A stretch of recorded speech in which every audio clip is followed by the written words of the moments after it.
Well, the lion, that is HDFC Bank, is roaring and investors are not noticing as the valuations continue to decline and its stock's performance to benchmark indices continues to decline. So HDFC Bank in last 12 months has gained a market share of 68 basis points when compared to 44 basis points for ICICI Bank, about 42 basis points for Axis Bank and 16 basis points for Kotak Mahindra Bank. In the same period, SBI has seen a market share decline of about 15 basis points. Interestingly, HDFC Bank's market share gain is comparable to 102 basis points that the other top 3 private banks have recorded. So HDFC Bank's market share has moved from 10.11% to 10.79% in last 12 months. Now, despite gaining market share, its valuations have corrected massively, or perhaps the highest amongst large banks. So HDFC Bank's valuation parameter, that is price to book value, has moved from 3.6x that it was in last year March to about 2.6x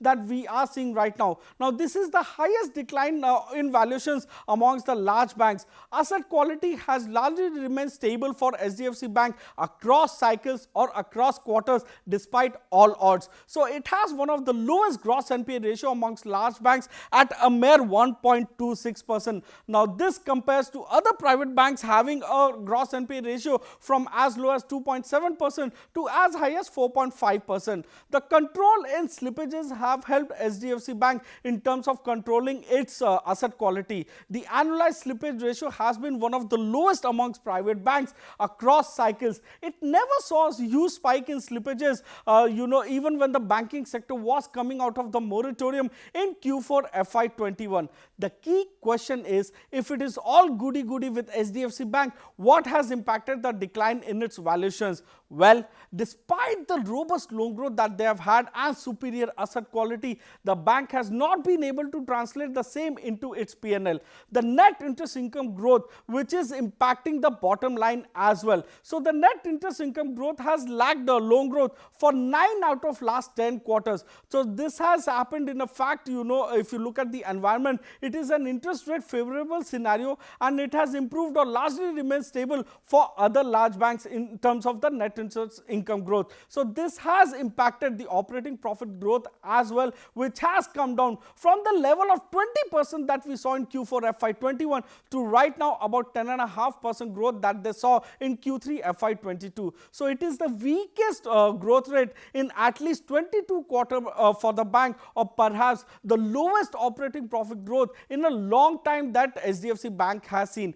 In the same time frame, if you take a look at the peers, the operating profit growth has increased for ICICI Bank from about 19.8% in Q3 FY21 to right now about 30.3% in Q3 FY22. This is the highest operating profit growth that ICICI Bank has recorded in last 11 quarters. Now, incrementally, if you take a look, HDFC Bank in its retail segment has focused on a high yielding portfolio like small businesses, personal loan and credit card segment, which are high yielding as well as margin lucrative. While on the other hand, ICICI Bank has concentrated on home loans and loan against property and still improved its net interest margin over the last 1 year.